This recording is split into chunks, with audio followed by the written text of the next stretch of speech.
So we w're just talking about, I know something that helped you a lot, you're saying, Will, is just like recording other top closers, seeing what they're doing. And yeah, that's definitely something I would recommend too. It's just like you were like listening to them over and over, just kind of coming out with your like close from there, sounds like. Yeah, I mean, it's a copy-paste business, man, right? Like every sales game is all just numbers and then copy-paste the skill sets you need, right? So, you know, I mean, you know, I just wanted to find the people that were the top guys that were performing the best, right? And copy what they were doing, you know? So I just sought those people out, you know? I mean, I think that's just a big principle for anybody and anything is, you know, if you want, never ask advice from someone that you wouldn't trade places with, right? And seek mentorship, seek advice from people who have the fruit on the tree that you're looking for. You know, it's pretty basic, you know? But I think a lot of people just have never been taught that. Like, it sounds really basic, but if you've never been told that before, you know, it can, I mean, I think that's very common in sales, but maybe not elsewhere, you know, in life. So, I mean, I'm sure in pest control, you probably learned a lot from, you know, people that were crushing it on the doors, you know, on the front end. Definitely. So it's like success leaves clues, and I think the top guys, they're definitely like seeking out who's the guy levels ahead of me. How can I get where he is? Right. And so obviously it worked well for you, and anyone listening, I think you should definitely implement that. Luck for other guys, but what about? I know you've been with Legacy. So maybe people they're with companies where like they're the top guy, or like maybe it's a smaller company.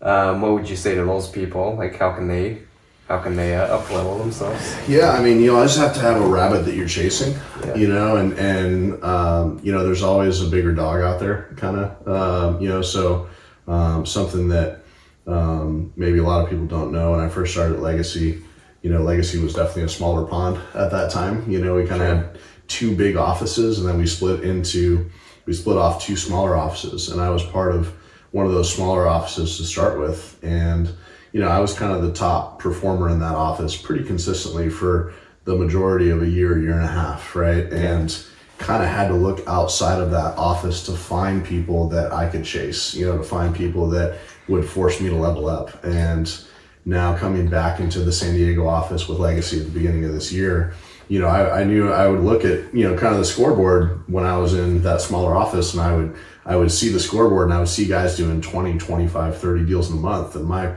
best month at that point had been like 16, you know? And I was like, dude, how are these guys doing these numbers? You know, it blew my mind, you know?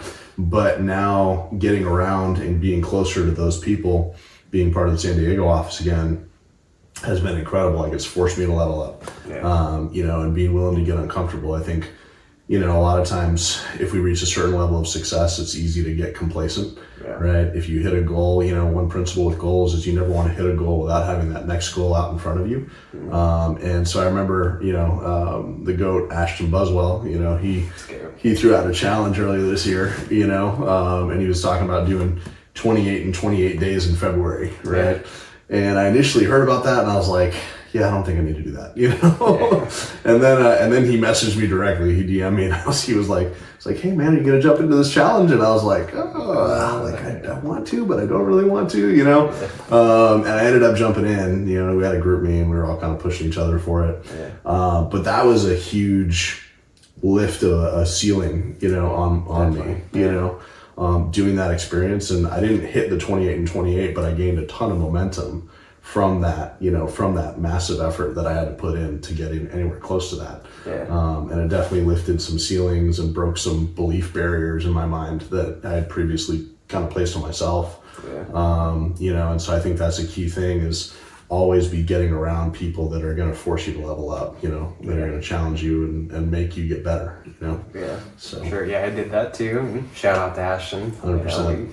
I didn't hit it either, but you know, I got 15 self-gen deals that month, and that was like the most self-gens I'd done in a while. So I think people that do need that little momentum boost, I would definitely recommend doing like that. Do like a little challenge for your company, do a little blitz. All these things are ways where you can kind of jumpstart your momentum, get things rolling, and can help out a lot with just like the team, the culture, and help your guys really lift the lid, see what's possible.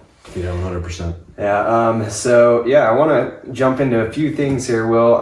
So something we always respect a lot about Will is this guy is always throwing down bigger systems. Like here in San Diego, for me, I get these little 4 or 5 kilowatt systems, and my average system size is like 10, 12 panels, probably like a 4 kilowatt system, 4.5 kilowatt system, and Will, he's constantly throwing down like 9 kilowatt, 12 kilowatt. Just bigger systems, which for California, these are pretty big systems. I know maybe in other states that's like an average system, but especially out here, unless you're, going to places where it's extremely hot, sometimes it's tough to find these bigger systems. So I want to talk a little bit about that, Will. Like, what's some of your strategies on just getting big commissions? Because I know you're not it's not that you're charging an outrageous amount, but you're finding big systems. You're making healthy commissions on them. So what's some of your strategies when it comes to like knocking, finding good areas, stuff like that? Yeah, 100%, man. Great question. I think the first thing is, my mentor he sold me very early on going outside of San Diego County where the usage was higher. I might have had to drive a little bit. But I was willing to drive. I'm from the East Coast and we drive, 30, 45 minutes an hour to everywhere out there, In San Diego, people are like, oh man, it's 15 minutes. That's so far, That's how yeah. And so I was like, 45 minutes to Temecula, no big deal. Cool. Yeah, let's do it, and that was where we went on my first day, Nice. And so I kind of just got into that mode from the start, driving was not unusual, driving to a market, and I think so many people, they say they want a certain level of success, but then they want to negotiate the price tag, right? They're just not willing to pay the price. And for me, that was just a logical decision of course, I'm going to go where I can get the biggest commissions. Yeah. The funny thing was though, I didn't get massive systems right off the bat, we would go out with guys to blitz the desert, and a lot of these guys would pull super fat systems, 12 kilowatts, 16 kilowatts, and I'm like, dude, when am I going to find these systems, And the funny thing was, a couple of principles that, I learned from, just some leadership development that I did earlier in my life was, number one, do the work until you see the fruit, right? And number two is he who's faithful with a little will be given much, right? And so I was just faithful to work the leads that I found, and I didn't really seek out, man, I'm going to go whale hunting today, I just worked, one neighborhood consistently, which I think is another thing that a lot of people don't do. They kind of hop around and they look for the magic bullet or the magic neighborhood or, or whatever. They knock 10 doors in a neighborhood and they're like, oh, this one sucks, and they want to go to another one. And, number one, you really just got to invest in one neighborhood. Yeah. There's no magic hood. It's the hood that you invest in is the good hood, And so most people, I encourage them pick 1 or 2 hoods. So maybe if you kind of tap one pretty hard for a while, you can shift to the other one. But invest in the same hoods consistently for a long time. But number two, you just have to be faithful to do the work consistently and learn what to look for, right? Obviously, usually bigger houses are usually going to lead to bigger bills, right? A lot of people don't want to go outside of their comfort zone. Maybe they get comfortable knocking more low income hoods or middle lower class hoods. Not a lot of people are comfortable, or some people aren't comfortable with the upper middle class hoods. Right. So again, it just comes down to challenging yourself, being willing to get outside of your comfort zone. And like you said earlier, success leaves clues, right? So it's not rocket science. Obviously, like I said, if you're looking for bigger homes, a lot of times those lead to bigger bills. But yeah, I was just faithful to work with what I had. Yeah. And then a lot of times I just came across, people over time that, they just needed a bigger system. I do remember though, one other big thing is tracking your leads. And I remember when I was brand new, someone told me, man, you should track all your interactions on a spreadsheet, right? Yeah. And I'll be honest, I didn't do that for a long time. I was not Mr. Data Cruncher guy. I didn't want to come home and enter all my interactions on a spreadsheet every day. Yeah. But I do remember on my first blitz, for example, I met this guy who was a renter at the time. He was renting from his father-in-law, right? Okay. And he and his wife had 11 kids and they homeschooled. Oh my gosh. So his bill was crazy, right? But obviously I couldn't help him because he was renting, and he kind of hoped that he would be able to hook me up with his father-in-law, and his father-in-law would be down for it. And his father-in-law owned a bunch of properties, so it seemed like, oh, that's going to be this incredible deal. We do all these deals. Didn't exactly work out that way, but I maintained the relationship. I continued to follow up. Finally, he and his wife bought a home, I don't know, 8 or 10 months later. and it was a massive home, right? And they couldn't pass credit initially, but I stayed in touch, continued to follow up, right? And I just maintained the relationship and built a good relationship with them. And I'd check in with them every so often, you know? And then finally, probably 2 years later, it was October of 2023, their credit finally got approved. Nice. And it was the biggest system I've ever sold. It was a 20 kilowatt system, right? And so that was a 2-year relationship that paid, I think it was $65K on the one deal, right? So, and again, I didn't charge them outrageously. I gave them a pretty good savings. You know, I didn't max rate them or anything. I think their savings was probably 40-50%, you know, immediate. So, you know, he told me, I actually talked to him the other day, his bill was $1,300 in March. And we got them down to $670 or something like that. You know, so but yeah, so invest in relationships. Don't just write somebody off just because they're not ready to go solar right away. It's so good. And you've told many stories like that in trainings and all that, trying to get guys to follow up. Just it's not easy, and we all forget. We're all disorganized. I think most of us.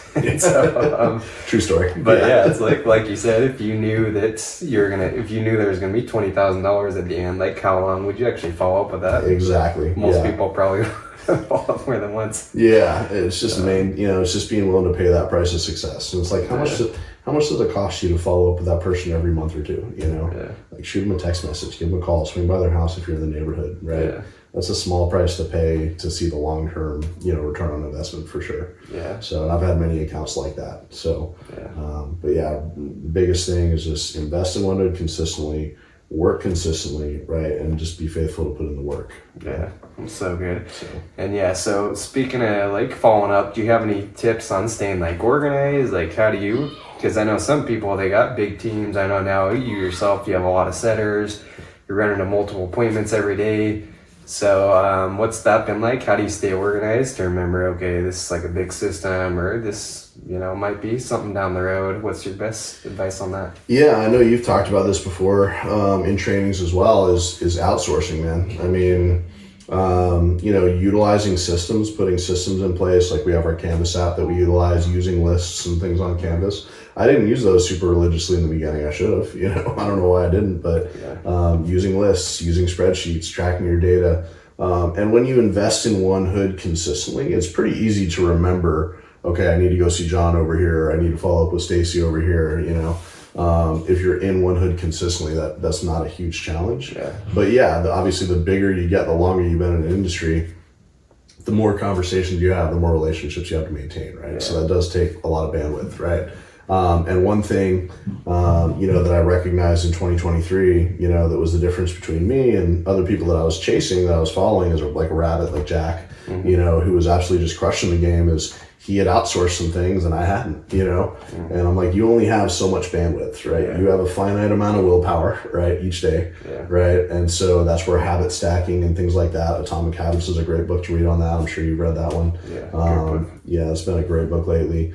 A lot of people have been talking about, but that taught me to make habits easy and obvious and stack them together every day so that I didn't have to burn my willpower on those things, right? Make simple decisions easy for yourself, right?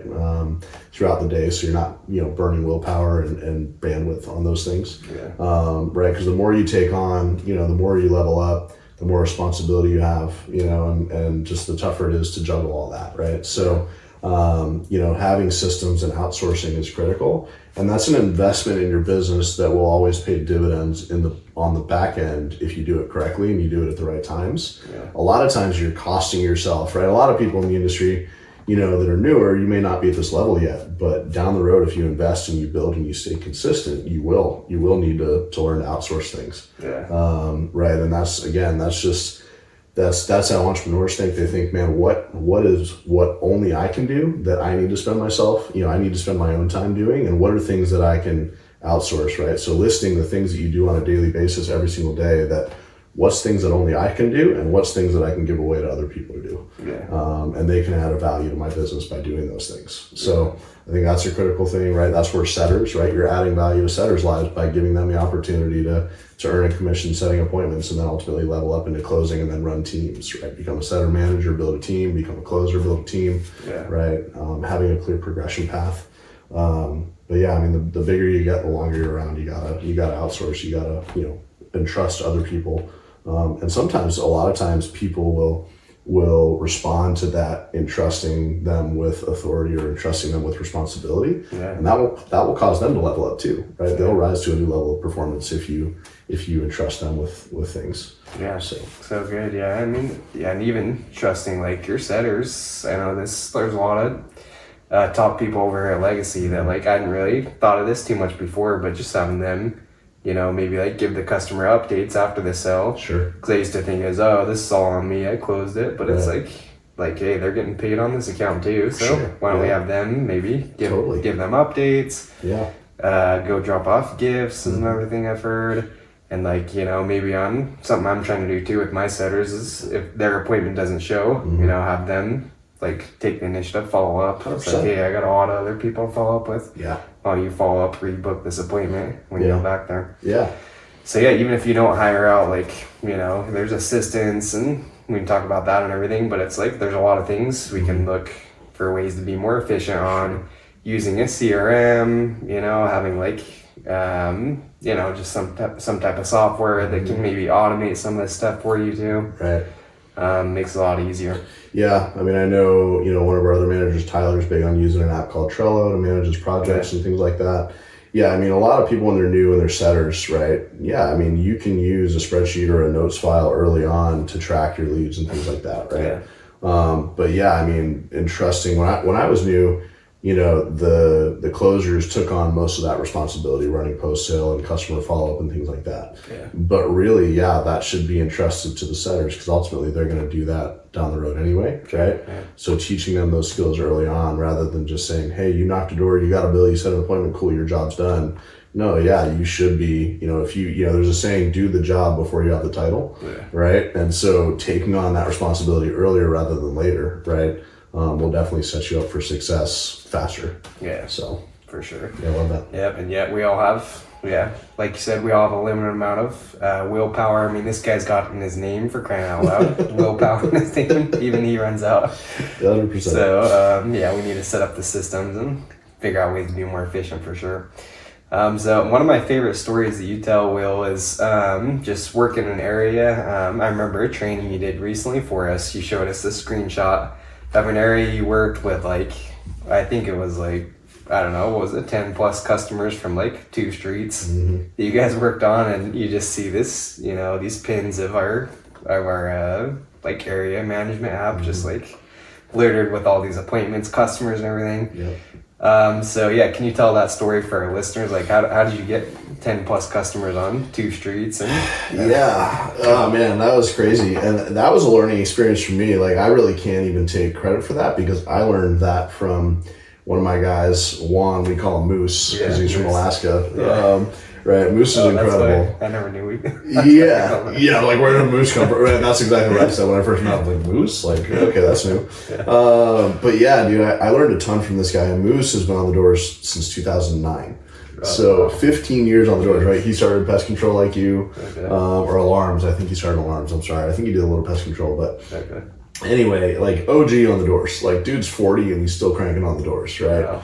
And he's an incredible salesperson. Like, dude is a legend, and he generates a lot of referral business because he's so great at relating to his customer, building a great relationship. Yeah. Anyway, this is really something I learned from him, and we call it the battleship concept. But funny thing about it is, he was just starting with me, and the funny part was the first 2 or 3 months working with me, he didn't really do a whole lot, right? He kind of was just getting his feet wet back on the doors, and and he kind of we had plenty of doors together, but he was still kind of trying to figure it out. He hadn't been on the doors in net metering 3 yet, and 3 months go by, and he didn't really put hardly anything on the board, And then all of a sudden, he starts sending me bills left and right. Hey, got this same day. Hey, got this next one. Hey, and I'm like, okay, dude, what are you doing? Is this lead gen? Like, what? How are you getting all these leads, right? And funny thing, this little 3-street section, like you were talking about, I had a couple customers on one street from the previous year, And he got one customer down the street from them on the same day, right? Ironically enough, it was another pin that someone had previously marked as not interested, right? Wow. It's like, oh, he's just a cranky old man, right? And of course, Moose got him to open up and sit down with him that day. And then he referred his next door neighbor, who was a widow. He knew the husband, he had passed recently. And then she referred her next door neighbor, who was a good friend of hers. And then we went to the other side of that guy's same house. We got the next door neighbor, got the neighbor after that. They were new homeowners who just moved in.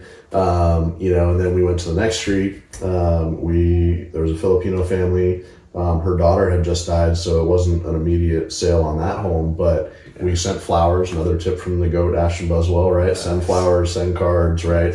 Don't just write people off because they're not ready at that moment. Be a human being first, right? And sure enough, we came back like 3 weeks later, and she was like giving us hugs and, oh, you guys are incredible, and, so they of course we signed them up like a couple days later. Nice. We got a couple more on that street. There was a guy that was coming back from Australia for work. I just made a note, talked to his son, and made a note to follow up with him in a couple of weeks. That was on the next street over. And then they started, connecting us with neighbors on that street. And then we went to the next street, and it was just like dominoes, man, right? Yeah. But part of what we did and what Juan taught me was getting a video with the customer after the sale, right? Yeah. And just saying, hey, congrats, John. Hey, you just went solar with Legacy and Everbright. If I snapped my fingers and the panels are already on the roof, and Edison came back tomorrow, and said, hey, we're going to take those panels away, put you back on our rates, our increases, like, what would you say, And showing that to the neighbors was a huge tool, right? Yeah. That's social proof, right? That's, getting the credibility in that neighborhood. And just using that one tool, we probably put up 12, 15 sales just in that 1 street section. Yeah. But it was largely using that battle shipping concept of connecting neighbors who knew each other, and really working one area. I feel like so many people, they get a couple sales in one area and they leave that area and they leave so much fruit on the tree in that one area, So that battleship concept, shout out to Moose, learned that from him. Nice. Got to give credit where credit's due. I learned a lot from that guy. So it's been amazing having him on the team. Yeah, no, such a good strategy. Sure. I learned that from Taylor McCarthy too. Mm-hmm. But he does the same thing, Yep. I think that's who Moose took it from actually, because he watched a bunch of Taylor McCarthy videos. Yeah, for sure. So. Exactly. Yeah, but no, it works so well. I'm just like, saving those in a folder on your phone. Just be like, hey, this is all the people we've helped, this person. Yeah. And it's funny, I'll do that to this day. And even if it's someone on like a whole different city, sometimes people will be like, oh yeah, I think I know that person. Yeah. Like, oh yeah, well, we're helping them. Yeah, right. I don't think you know these people, but okay. Yeah, it's instant credibility, man. Like, I find it interesting. So many reps, they take these boom pics, right? That they post, right? But they don't take them with the customer. And I'm like, man, you're missing out, dude. Like, that's how that'll buy you so much credibility. Like, there's I don't like to advertise this, but the reason they called me the mayor in this one hood for a long time was because I worked that one hood for such a long time, But having a photo album of, dude, hey, I've got 57 of your neighbors that we've helped go solar, right? And inevitably, I always have people say, oh yeah, I don't know all those people like by name, but I recognize them. Like, I've seen their face, and that's instant credibility. Like, that locks down so many sales for us where people are on the fence and they see faces they recognize. They're like, oh, okay, I'm in. So if people aren't doing that, you're missing out on a huge secret. 100%. So good. So definitely important to stay in an area, and like you said, so many reps, they just hit a couple doors, maybe see some rejection, and then leave, but you never know. It's like that picture of the miner about to hit the gold and then you leave. I think that's how it is a lot of times in these areas we work.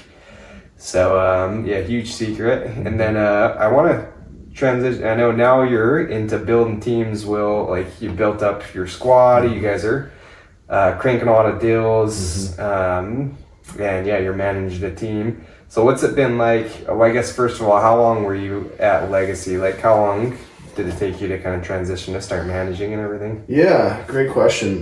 When I came in, like I said, speaking to Chris Morgan, the guy that brought me in, gotta give some gratitude and a shout out to him. I wouldn't be where I am without him bringing me in. And he was really patient with me, man. I was so skeptical. Like I had coffee with him 2 or 3 times before I'd even come to the office for an interview, you know? So I'd just been burned, you know? And so I needed a little bit more investment, you know? Yeah. Like I knew if I was given the right opportunity, I'd hit it out of the park, but I was just looking for an opportunity where I truly wasn't capped, you know?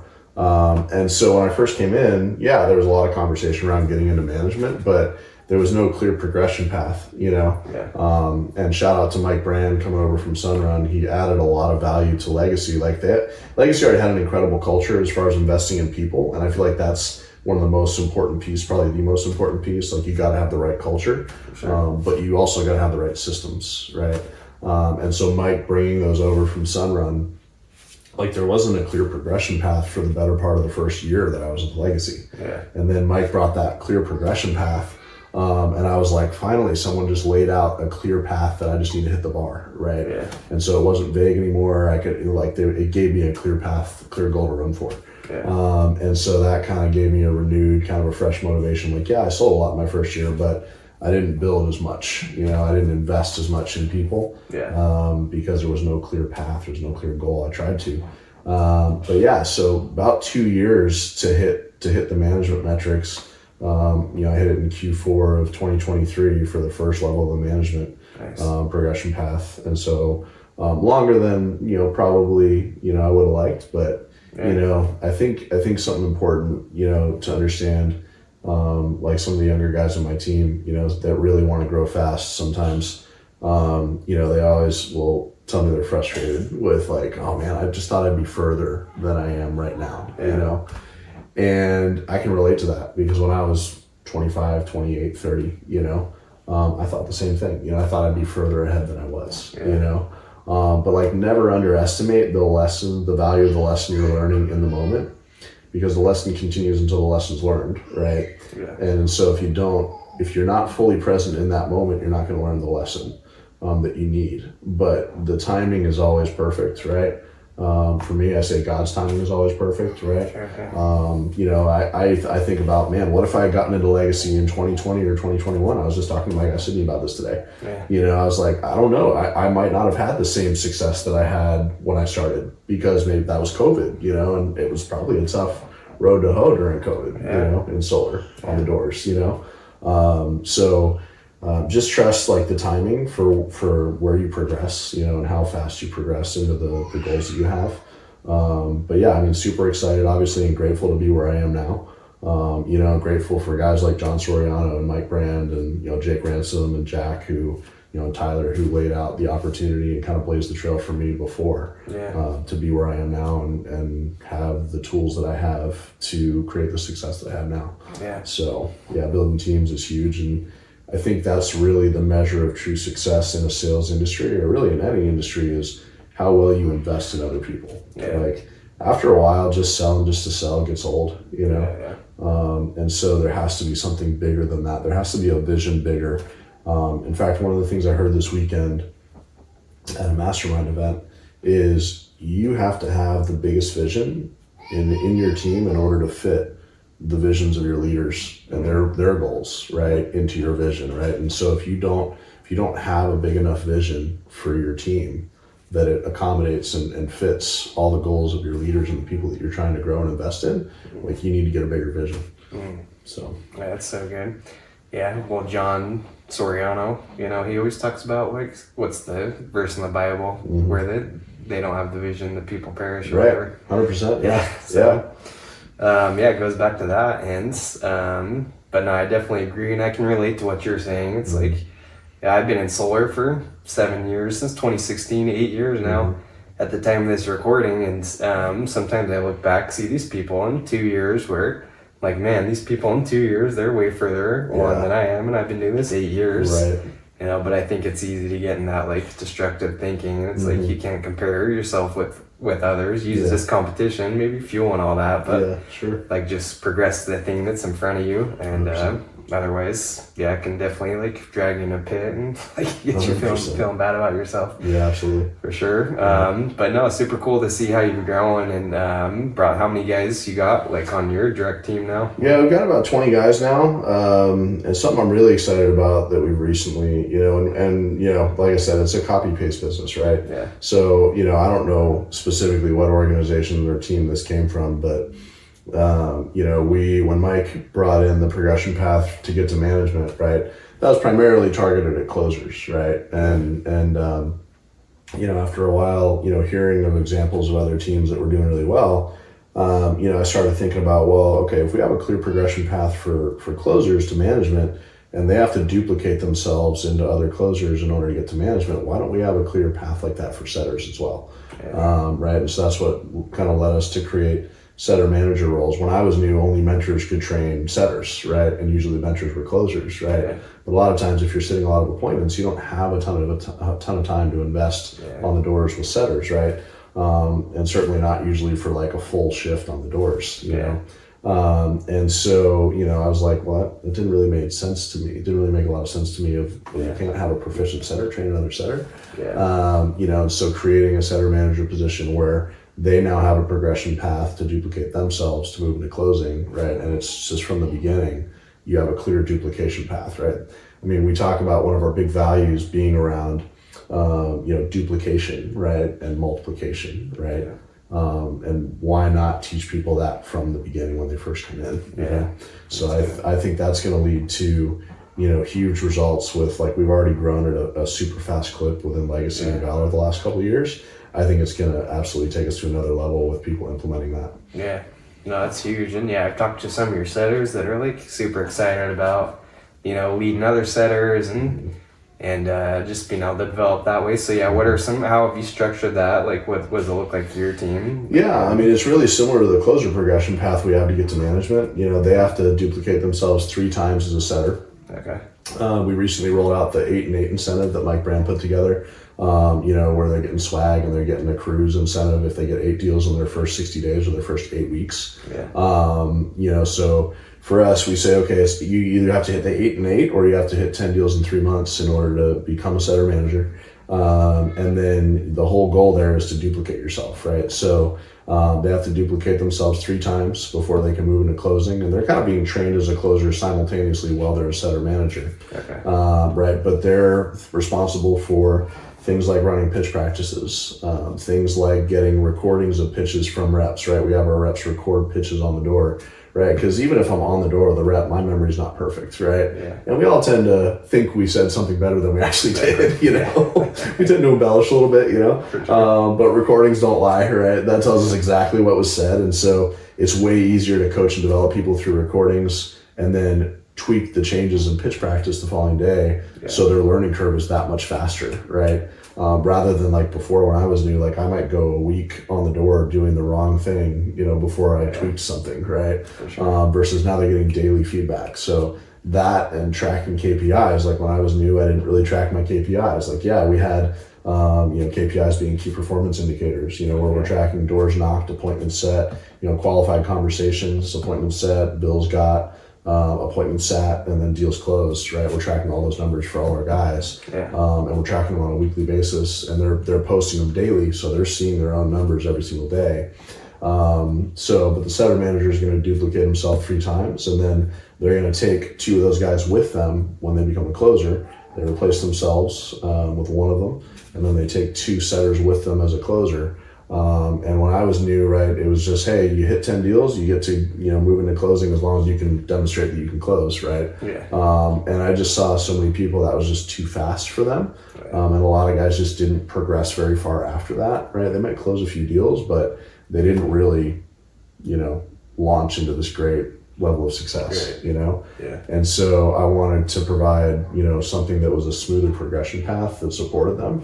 A lot of us will do more for others than we'll do for ourselves, and so when you have a couple guys relying on you already as a new guy with a small team, right, I think that just provides greater accountability and a level of responsibility that just pushes people to perform at a higher level. And I think the duplication will be a lot smoother and more consistent, and numbers increasing will be a lot more consistent with that. Yeah. So okay. So when you say duplicate, that you just mean like, okay, they hit their 8 deals or their 10 deals in 3 months, and then they can start training 2 more people. Yeah, exactly. Yeah. Okay. Yeah. So I mean, it's just a consistent duplication pattern, right? Okay. So and then once they have, a closer has 2 setters they're taking with them into their new team, then maybe this, they make the better of those 2 setters a setter manager, and they repeat that process within their own team. And that's just a repeatable process to scale, and grow, really as far as you want to go. Yeah. So that's cool. And so once they become the setter manager over like 2 other setters, do they get their leads, or what's like their thing for? Yeah, so they're closing for those 2 setters, right? And there's some, additional compensation we attach to that role, of course, right? Yeah. Because they're taking on more responsibility, so we want to reward that. Okay. But yeah, once they're closing, right, the 2 setters they take with them, right, they're setting for them. The third one they leave behind is replacing themselves as the setter manager for the manager that's, responsible for them. Okay. So they're always replacing themselves before they move on, right? Gotcha. Same thing when we have closers move into management, right? They got to duplicate themselves 3 times before they move into a management role. Okay. So that's kind of what I just copied Mike Brand's progression path with closers in setters. Yeah. So I can't really take full credit for the idea. I just did it at another level. Yeah. No, I like that. Yeah. Yeah, no, that's definitely like, a small problem I saw too. Just people progressing and then falling on their face and quitting. It's sad to see. Yeah. So I think it is really smart to have something like that where it's kind of like a transit, because especially, you get people who were set and maybe they have 10 closed, but they haven't even been seen a close at that point. Right. And I was like, okay, I'm a closer, but they've never practiced it. They've never really even seen a close. Sure. And like, now I'm supposed to go exactly from 0 to 100, just start closing my own deals. Yeah, I think when setters are new and they sit in appointments with closers, I don't think they really think, like, they're still new in an industry, they're still getting their feet wet, right? Yeah. And so I don't think they sit in a close and think, oh man, I need to hang on this guy's every word and make sure I can duplicate what he's doing. I don't think that's how most new setters are in appointments. They don't think of, man, I got to remember this so I can repeat it. Even though we kind of tell them, hey, that's your goal, right? Yeah. I think it takes a while longer. They're still wrapping their mind just around the process to go solar. They're trying to understand the knowledge they need to understand, in an appointment. Versus presenting it and regurgitating that in your own close is just more of a learning curve, I think, than a lot of people recognize. And not everybody jumps into that as quickly, So like I had to kind of take 2 closes from a couple of closers that I saw that were just dominating their business, right? And copy and kind of splice that and figure out a formula that worked for me. So I think there's just more to that learning curve than we probably recognized for a while. Yeah. So definitely.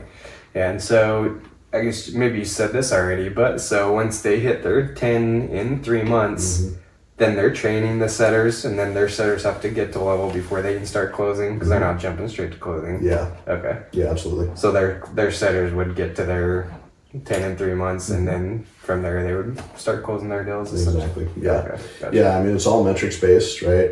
Yeah. One of the things that frustrated me being in corporate sales, right, and the technical sales I was in before Legacy, was feeling like I was held back, right? There was always a guy above me that relied on my production to make more money, right? And so it wasn't really in his interest for me to progress and move forward, right? Yeah. And when I came into Legacy and I saw, man, this is a truly uncapped opportunity, right? I never wanted my guys to feel held back, right? Yeah. And so I wanted it to be a really clear, hey, you hit this, and as long as you demonstrate that you have the necessary knowledge and skill set to do whatever the next piece of the job is, we're going to progress you, right? We're not going to move the bar, right? Or hold you back or say, oh, you hit that too quickly. Now we need you to stay in this role for another 2 or 3 months before you've been here long enough, Yeah. I just wanted it to be very clean cut, very black and white. Because if someone can come in and do the performance, they should, as long as they have the knowledge and skills necessary, of course, right, they should be able to progress. Yeah. So I just think any real good sales opportunity, people just shouldn't be held back as long as they can do things legal, morally, and ethically, Yeah. and as long as they have the necessary skills, of course, right? Yeah, they shouldn't be held back. They should be able to run, give the freedom to run. Yeah, that's fire. Yeah, and yeah, it's definitely a mistake I see in companies all the time where maybe they do have a progression, but they make it like crazy hard. Like there's not like a small progression. They're just like here to 0 to 100. They have to somehow try to figure out how to hit. So I like what you're talking about is make it like, you know, there's levels between. I feel like it's attainable to get to the next step because yeah, I remember my first company I worked at, it was just like the culture where there was some progression, but it's like they definitely wanted guys to stay as setters, and then once guys felt that I can never like progress past a setter, like guys would just quit left and right. We're losing all these really good setters. I'm like, man, this is tough. Yeah. So yeah, it's a big problem, and you know, definitely something that people should be thinking about. Whether you're manage a team, company owner, you need to have that vision and create that feeling of progression that people can get to the next step. Yeah, and it's they're gonna retain guys too. For sure. Yeah, one other thing to add about that, I just think, you know, closers need to continue to self-gen, like always, you know. Good point. It should go without saying, right? But I feel like a lot of guys, once they get setters, they're like, oh, cool, I don't have to set my own stuff anymore, you know. And that's kind of what leads to that mindset of, I want to keep these setters in this role as long as possible, you know, because if I'm not generating my own stuff, I need them, right? You know, there's a saying, you can't lead them if you need them. You know, you should never need your setters. You should want them obviously to perform and benefit from the opportunity just as much as you can. But you should, you know, always be rooting for them to move forward. And if they earn, you know, passing you or outperforming you, dude, take out the checkered flag and wave them on by, man. Don't hold them back. Man, so good. Well, Will, something before I forget, as we start wrapping up here, another thing I've seen too is you're really good at getting the deals to actually install. You're not just closing these big accounts, to actually getting the install. You're taking care of the customer. I think you told us a story maybe a month or two back how you literally you had a customer that was upset after, so you bought her like a fence to cover the battery or something like that because she was like mad about the battery sticking out.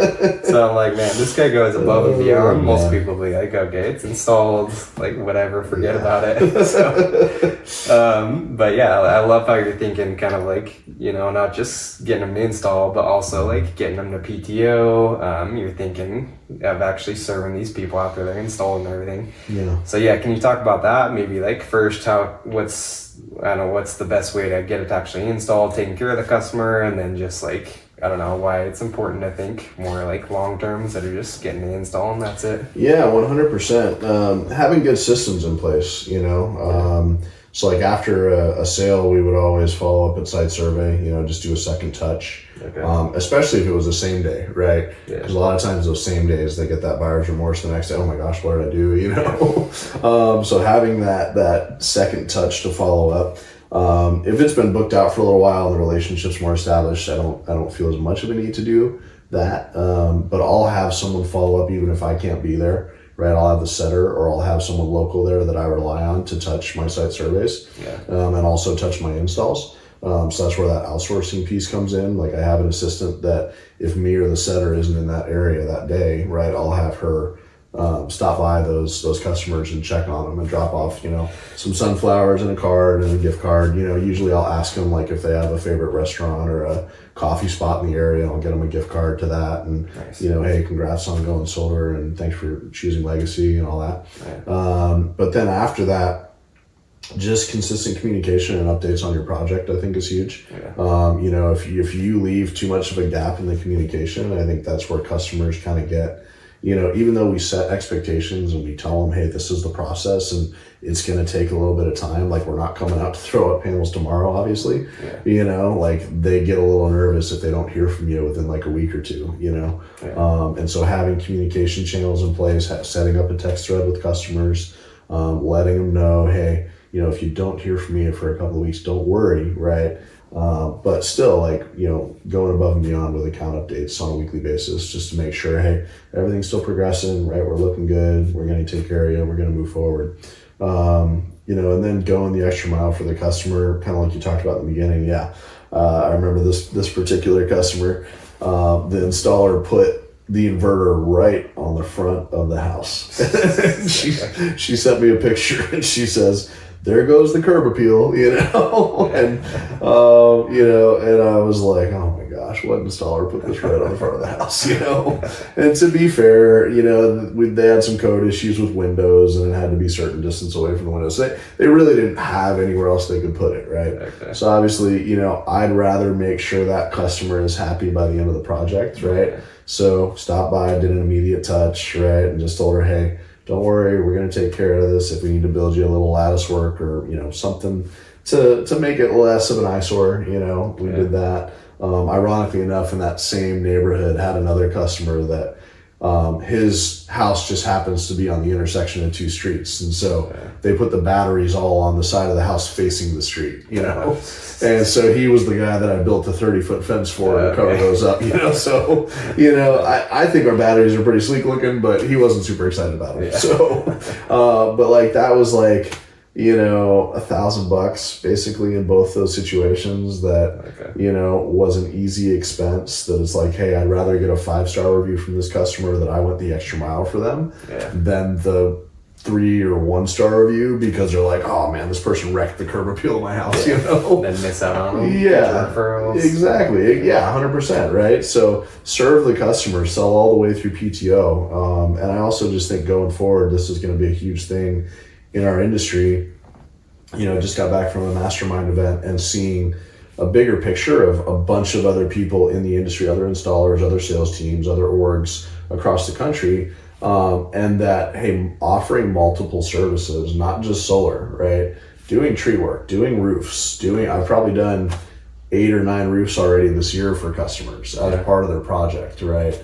We're all wrapping into the project, and I've got another 3 or 4 on the calendar already, right? Yeah. So you're going to have to go the extra mile and learn to wrap other services in. That's just another way to set yourself apart from the competition, And also just, I know this should be an obvious thing, but I just don't think it's that obvious. In any high-ticket sales industry, unfortunately, it's just going to attract people that just aren't always the best from a character standpoint with how they take care of customers, Always do what's in the interest of the customer, and it will always serve you better down the road. I tell my customers, I like happy customers 1, 2, 5 years from now, not just when the solar goes up on your roof and then you find out, I got a true up bill in a year or two. So even if I have to give the customer bad news that, hey, you might have to pay a little bit more than you want to do what you're telling me you want to do with your home, right? To be able to use power the way you want to use it. If you want to run AC, if you want to do an EV, if you want to whatever, whatever it is you want to do, I'd rather be straight with the customer. I tell them all the time, I'm going to give you the good, the bad, and the ugly so you can make an informed decision, right? I'm never going to BS you and tell you. I feel like some salespeople, they're afraid to tell a customer a higher number because they just want to close a sale, right? And then they have an unhappy customer a year, 2 years from now, and they're unhappy. And that kind of does a disservice to all of us in the industry. Sure. And so just always do what's in the interest of your customer. And I think if you do that, help enough other people get what they want, and you'll be rewarded with what you want. It's an old adage, Zig Ziglar, but it's still just as true. So I know. I think a lot of people have talked about it, but it's that's where the industry's headed. It's a lot of these lenders are paying after PTO now, not after install. Yep. And more regulations coming. Mm-hmm. So I think a lot of people come in and are just thinking short term, let's go make a quick 10, 20 grand, whatever. But if we're thinking long term, we want to be in this for the long haul. We want to make great commissions, and it's just going to be harder if you get these bozos going around selling like that. Yeah. So love that. And like you're saying, it's would you rather spend a quick $1,000 right now and then have potentially that person could have given you a dozen referrals over the years, but people, forget about that sometimes. Yeah, so. Just look at the short term. Yep. Yeah, so good. Well, Will, it's been awesome having you on, and so if people want to, reach out to you, connect more with you, maybe join the team, which we're both here in San Diego, so reach out to either one of us if you want to get on a killer team. But what's the best way to get in touch with you, Will? If you wanna? Yeah, I'm on Instagram. It's ironwill _100, or it might be on iron_will100. I'm not sure, but check those out. Okay. If you search Iron Will, you should find me. I'll be on there somewhere. My wife actually runs my Instagram, so it's too much of a distraction for me. But you can find me on there. So yeah, that's probably the best place to reach me. Okay. So. And then last question, maybe for someone who's struggling, who's like, going through a rough patch, not having success right now, what would you say, or how have you helped maybe a rep that's struggling and not having success to have another breakthrough? Yeah, that's a great question, man. I love that. I actually did this with a rep recently. I gave a training for another office, and it was actually someone that I knew from a couple years ago. And I didn't even know they were working for Legacy, and they came up to me and they had a bunch of questions, and they were kind of struggling just to get things off the ground. And and so I kind of took them under my wing for a little bit, just did some additional coaching through recorded pitches and things like I was talking about earlier. And that person came to me a few weeks later, and they were kind of telling me, I don't know if solar's for me. Like, I think maybe I just need to just go back to what I was doing before. And and I encouraged that person. I would just encourage you. I asked her, I was like, why did you get into solar in the beginning? Yeah. Right? What was the motivation that you had to get into solar to start with, right? And they were telling me about this dream they had to launch this business, right? And I said, well, okay, is that dream, is there any other way that you know of that you're going to be able to accomplish that dream, right? And they're like, no. And I was like, okay, well, is that dream worth it, or was it just something fun that you thought you had an idea about one time? Yeah. And she said, yeah, no, it's totally worth it. Like, I really still want to do that. And I'm like, well, then you got to persevere. You got to push through. And sure enough, a couple weeks later, saw a post with her and her mentor. She dropped a few deals in a weekend, and she'd been struggling for a long time, and she finally had that breakthrough. And so I guess that's the one thing is, you got to know why you're doing this. Something that I heard at this mastermind I was just at. If you're doing this to build somebody else's vision, you're going to always struggle when you hit hard times. Like when you're on that roller coaster and you're in the slump, or you're in the challenging period, right? If you don't have a clear reason, a clear picture of why you're doing this, why you're here, that you can go back to, that you can pull from, you're going to struggle, right? You're probably going to walk away at that point, right? Yeah. Versus if you have a clear reason that you got into this to start with, right? You're always going to be able to go back to that and pull fresh motivation from that, right? So start with why, man. It's a great book by Simon Sinek, but it's also just a great principle, Always go back to that reason, whatever that original vision is that you had, and that'll take you through some hard times till you're back on top. Yeah, love it, 100%. Will, thank you so much for coming on. And it's like he's saying, invest in yourself. He just got back from Mastermind, so I know he's investing in himself. He's investing in his people, and doing those things and everything else we talked about. You're gonna have success for sure. So, Will, can't wait to do another episode, another year or two when you got 100 people under you and leading a huge team. But thanks so much for coming on, and hit us up if you want to join the best team in solar. Thanks for having me on, Taylor. I really appreciate it. Thanks for the time, man. Yeah, thanks, Will.